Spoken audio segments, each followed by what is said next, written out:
आप लोग देख रहे हैं ये बेसिकली इसको पानी कोठा कहते हैं। तो यहाँ पर तोपे भी काफ़ी सारी हैं और यहाँ पे तोपे जो देख सकते हो ये 40 तोपे हैं पूरे उसमें। सेंट पॉल्स चर्च दीव में, तो ये यहाँ का 400 इयर्स ओल्ड चर्च है। और ये नगाओ बीच, और नगाओ बीच यहाँ की दीव की सबसे पॉपुलर बीच है और क्लीन बीच भी है।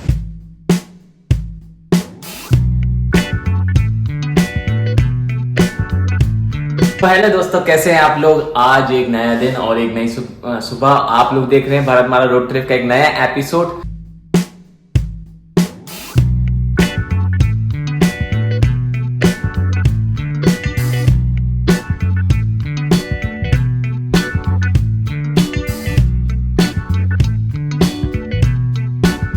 तो अभी मैं हूँ सोमनाथ में। तो कल हम लोगों ने स्टे अपना यहीं पे सोमनाथ में लिया था।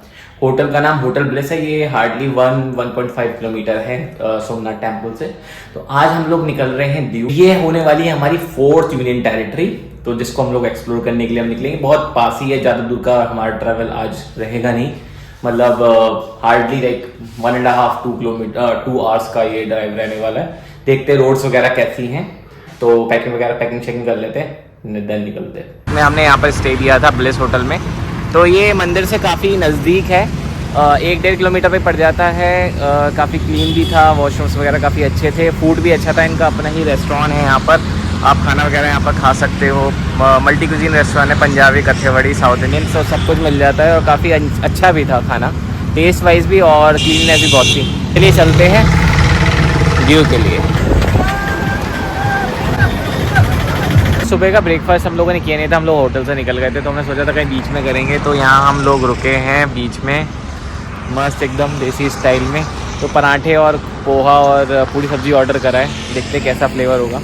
तो बाकी अभी यहाँ से और 1 घंटा और रह गया है। हाईवे ठीक ठाक है, बीच में काफ़ी कंस्ट्रक्शन था, वो आपको वीडियो में दिख ही गया होगा थोड़ा थोड़ा। तो यार ब्रेकफास्ट अपना हो गया, वेज एवरेज था, मतलब कुछ खास नहीं था। लेट्स सी कहीं और देखते हैं, और अच्छा मिलता तो आपको दिखाते हैं। तो आप लोग सोमनाथ से दीव की तरफ आते हैं, तो यहाँ का जो रोड है वो काफ़ी ज़्यादा अभी अंडर कंस्ट्रक्शन है, 4 लेन का प्रोग्रेस में है। तो मतलब अभी कुछ समय में ये जो हाईवे है आपका सोमनाथ से दीव का 4 लेन हो जाएगा, तो काफ़ी अच्छा हो जाएगा। तो यार मैं पहुँच चुका हूँ दमन एंड दीव, और अभी मैं खड़ा हूँ दीव फोर्ट के सामने। तो ये आप देख सकते हैं यहाँ पर ये पार्किंग है, और ये पार्किंग मुझे पड़ी है 50 रुपये की। तो यदि मैं फोर्ट के टाइमिंग्स वगैरह आपको बताऊं, तो फोर्ट 8 बजे से लेकर 6:30 बजे तक खुलता है। और यहाँ पर पार्किंग की ठीक ठाक फैसिलिटी है, खाने वगैरह का भी है, यहाँ आप देख सकते हो।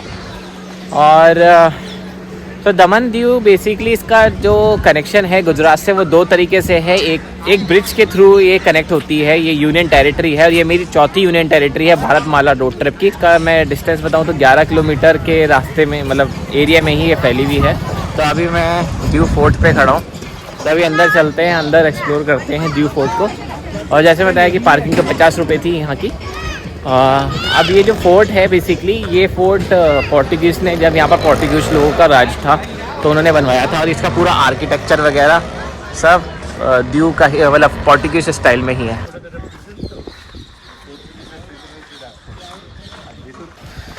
तो ये जो फोर्ट है ये आपका अरेबियन सी के तट पर है, मतलब आप कह सकते हो अरेबियन सी के किनारे पे ही ये बना हुआ है। और पूरा इसका जो आर्किटेक्चर है वो आपको पोर्टुगीज स्टाइल में दिखेगा, जैसे आपको गोवा वगैरह में फोर्ट दिखते हैं वैसे ही यहाँ पर भी फोर्ट ये बना हुआ है। तो मेन मुद्दा जो इनका फोर्ट का रहता था वो ये रहता था, ये लोग अपना जो भी वाटर नेसेसिटीज़ वगैरह रहती थी उसकी स्टोरेज के लिए ये यूज़ करते थे। और इन्होंने यहाँ पर 2 वॉच हाउस भी बना के रखे हैं, मतलब जो सिटी को गार्ड करने के लिए ये लोग इस चीज़ का यूज़ करते थे।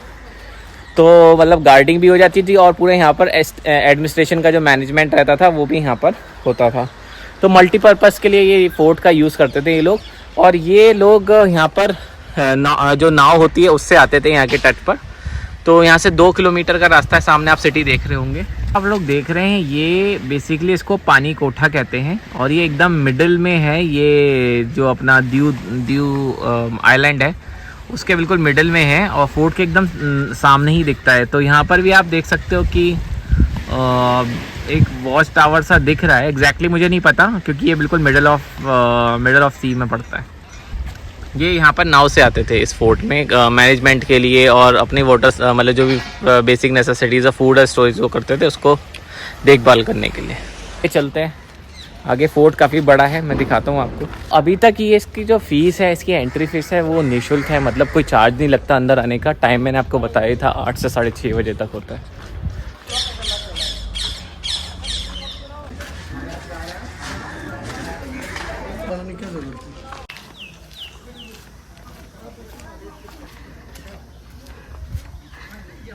तो हम लोग ऊपर की तरफ आ गए हैं और मैंने जैसे आपको बताया था, तो यहाँ पर तोपें भी काफ़ी सारी हैं।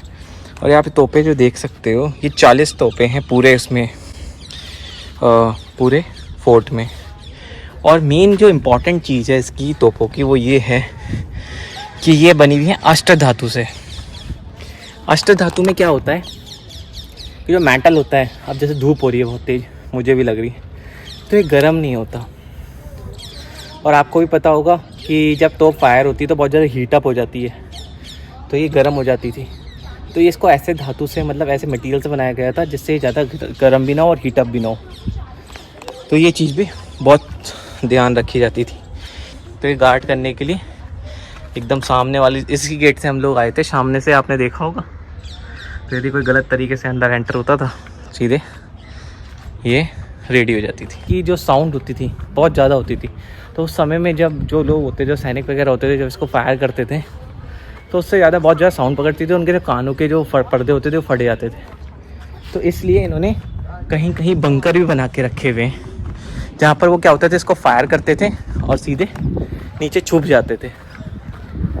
दिखाता हूँ आपको, कहीं ना कहीं होंगे, ये भी हो सकते हैं शायद। नीचे की तरफ बंकर भी इन्होंने नीचे बना के रखे हैं। ये आपको मैं व्यू दिखाता हूँ, जहाँ पर पूरा आपको अरेबियन सी का व्यू मिलता है।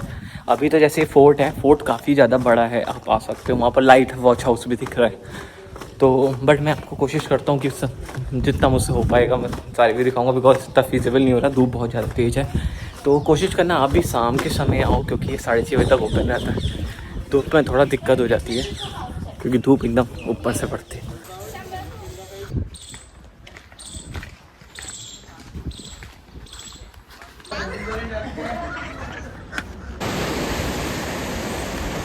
फोर्ट हम लोगों ने घूम लिया है। अब हम चलते हैं नागांव बीच, या फिर देखते हैं कोई और टूरिस्ट प्लेस। तो मेरी रिकमेंडेशन है, आप कभी भी फोर्ट में आओ तो शाम के समय आना, क्योंकि धूप में बहुत ज़्यादा तेज़ धूप लगती है और फिर आपको परेशानी होगी, क्योंकि पेड़ वगैरह भी इतने ज़्यादा नहीं होते, शेड्स भी नहीं होते। आपको फिर व्यू तो ऊपर से ही मिलेगा और ऊपर बहुत ज़्यादा धूप पड़ती है। तो चलिए चलते हैं दूसरी प्लेस पर। मैंने दमन एंड दीव में और देखी, मतलब कुछ चीज़ें बताना चाहता हूँ मैं आपको दमन एंड दीव के बारे में। जैसे यहाँ का जो नंबर प्लेट होता है वो डीडी जो होता है ना, बेसिकली वो दमन एंड दीव का होता है। और यहाँ जो पेट्रोल और जो डीजल की रेट है वो काफ़ी कम है, मतलब थोड़े बहुत कम है गुजरात से। गुजरात में मैंने देखा था कि पेट्रोल पर लीटर 98 रुपीज़ था और यहाँ है 95। तो ये तो यार दिल्ली से भी कम है। तो मतलब मैं समझ सकता हूँ, अभी तक यहाँ भी मैं घूमा हूँ, सबसे कम पेट्रोल के रेट हैं वो हैं आपके दीव में, मुझे लगे। दमन का मुझे पता नहीं, क्योंकि अभी मैं दीव में हूँ। तो ये एक इन्फॉर्मेशन है आप लोगों के लिए। तो कभी आज नज़दीक हो और पेट्रोल ख़त्म हो जाए सोमनाथ के और इधर यदि आप आ रहे हो, तो बेटर है आप दीव में ही पेट्रोल डलवाओ, यहाँ के रेट थोड़े कम रहते हैं। मैं आ गया हूँ दमन एंड दीव में एक अदर टूरिस्ट अट्रैक्शन पे, INS खुखरी। तो ये बेसिकली नेवी का डैमेज जो जहाज़ हो जाते हैं उसको रखा गया है। तो थोड़ी बहुत इसके बारे में मैं आपको बताता हूँ। ये आप सामने देख सकते हो, ये INS खुखरी खड़ा हुआ है।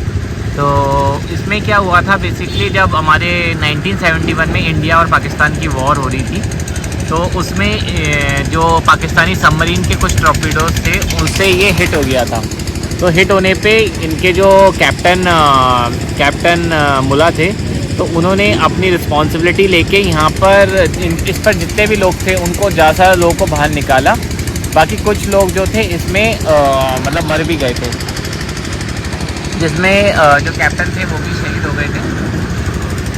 तो आप यहाँ पर सामने देख सकते हो, इसको यहाँ पर मेमोरियल में रखा हुआ है, एज अ मेमोरियल अब इसको बना दिया गया है। तो 2022 में आई थिंक सो यहाँ पर इसको मेमोरियल एज अ मेमोरियल इसको डिक्लेयर कर दिया गया। आपको यदि INS खुखरी को अंदर से देखना हो तो उसके लिए जो टिकट लगता है और जो चार्जेस रहते हैं वो 100 रुपीज़ होते हैं। तो इसी में यहाँ जहाँ आप शॉप देख रहे हैं ये सामने वाली, इसी से आगे जाके टिकट मिल जाता है। तो आप टिकट लेके अंदर से भी इसको देख सकते हैं। बाकी बाहर से तो कुछ ऐसा दिखता है। चलते हैं एक नई लोकेशन पर और एक्सप्लोर करते हैं दीव।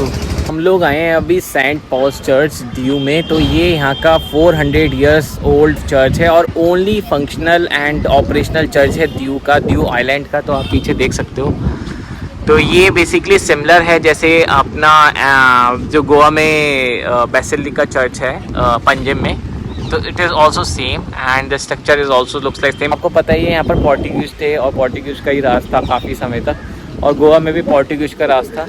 तो ये आप देख सकते हो, ये काफ़ी नियर है दीव फोर्ट के पास ही, और पार्किंग तो ऐसा कुछ नहीं है, आप साइड में ही पार्किंग कर सकते हो। दीव फोर्ट के बाद अब मैं आ गया हूँ नगाओ बीच, और नगाओ बीच यहाँ की दीव की सबसे पॉपुलर बीच है और क्लीन बीच भी है। यहाँ का जो क्लीन इसलिए बोला जाता है क्लीन, तो ये साफ़ सफाई में तो है ही, यहाँ का जो गोल्डन सैंड है और प्लस अरेबियन का जो ब्लू वाटर है वो इसको और अमेजिंग बनाता है। आप मेरे पीछे देख सकते हैं ये golden sand, and most importantly यदि आप देखोगे ये कुछ आपको क्रिसेंट मून होता है राइट, जैसे सी के शेप में जो मून होता है, आकार होता है, उसके शेप में है। थोड़ा अंदर चलते हैं, देखते हैं। तो यहाँ की मोस्ट पॉपुलर बीचेस में आता है, बाकी कुछ और बीच भी हैं 2-3, लेकिन ये सिटी के काफ़ी ज़्यादा नज़दीक है, आप इजीली आ सकते हो। मुझे फोर्ट से, दीव फोर्ट से यहाँ पर आने में ज़्यादा समय नहीं लगा, 5-10 मिनट में ही मैं यहाँ पर आ गया।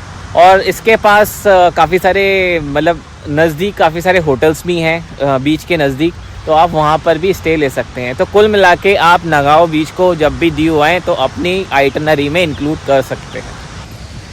तो यहाँ पर ये कुछ शेड्स भी बने हुए हैं, यदि आपको धूप लग रही हो या गर्मी में आप लोग बैठे हो तो यहाँ पर ये शेड वगैरह में रुक सकते हो। बाकी यहाँ पर बीचेस में तो और काफ़ी सारी बीचेस भी हैं, लाइक जलंधर बीच है, ओखला बीच है, वो थोड़ा सा आउटर में पड़ती है, मतलब वो बिल्कुल सिटी में नहीं है। लेकिन जो ये नगाओ बीच है ये बिल्कुल आपको सिटी सेंटर से बहुत नज़दीक है, तो ये तो आपका मस्ट स्टॉप हो ही सकता है। तो आप कभी भी आओ तो have a stop hair, enjoy and have a coconut water और वाटर एक्टिविटीज़ टू। चलते हैं, देखते हैं और क्या डिस्कवर कर सकते हैं, नहीं तो इस व्लॉग को यहीं तक रखेंगे। लेट्स सी लाइक और क्या डिस्कवर कर सकते हैं, चलते कहीं और।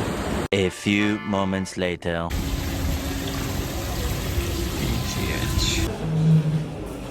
इनका रेस्टोरेंट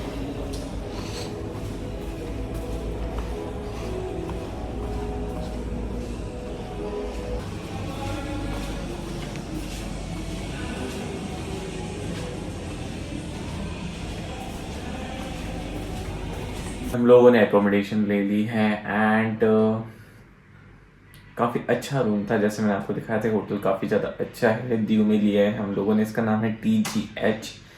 तो काफ़ी अच्छे वॉशरूम्स एंड ऑल थे और ठीक ठाक रेट भी मिल गया, बिकॉज अभी जो रिसेप्शन में मुझे बता रहे थे वो कह रहे थे कि अभी हम लोग का ऑफ सीज़न चल रहा है, तो इतना रेट है। बिकॉज अभी जो मुझे रूम पड़ा है वो विदाउट ब्रेकफास्ट है। वैसे वो मैंने पूछा था उनसे कि ब्रेकफास्ट हम लोग ले ना ले, तो बोल रहे थे कि आप बेटर है कि आप अला काटे ऑर्डर कर देना, बिकॉज आपको ब्रेकफास्ट ज़्यादा का पड़ जाएगा, 400 रुपीज़ हम टैक्सेस वगैरह बता रहे थे। वैसे होटल के जो कॉस्ट हैं वो 2000 रुपीज़ पर रूम है। कि यार इस व्लॉग में इतना ही रखते हैं और मिलेंगे कल हम लोगों ने प्लान किया है, देखिए कि हम लोग निकलेंगे यहाँ से दीव से गिर, और मैं आपको बताऊंगा पूरा प्रोसेस कैसे रहता है, कि कैसे हम लोग परमिट लेते हैं, कैसे जिप्सी बुकिंग होती है, कैसे आप गाइड, क्योंकि गाइड भी वहाँ बहुत नेसेसरी होता है, तो गाइड कैसे आप बुक करोगे वो सब मैं आपको डिटेल में कल ही बताऊंगा जाने से पहले, क्योंकि मैं सोच रहा हूँ कि मैं कल ही सुबह जल्दी उठ के मॉर्निंग में बुकिंग करूँ और आप लोगों को भी बता दूँ कि कैसे कैसे बुकिंग करते हैं और कैसे कैसे जाते हैं। तो वहाँ पर मॉर्निंग में और इवनिंग स्लॉट रहता है, तो सिंस अभी हम यहाँ पर दीव में है तो हमें जाने में भी टाइम लगेगा, तो सोच रहा हूँ कि शाम का हम लोग स्लॉट लेंगे कल। तो यार इस व्लॉग में इतने ही रखते हैं, मिलेंगे कल और घूमेंगे खूब। तो till then save food, save life and absolutely जय हिंद।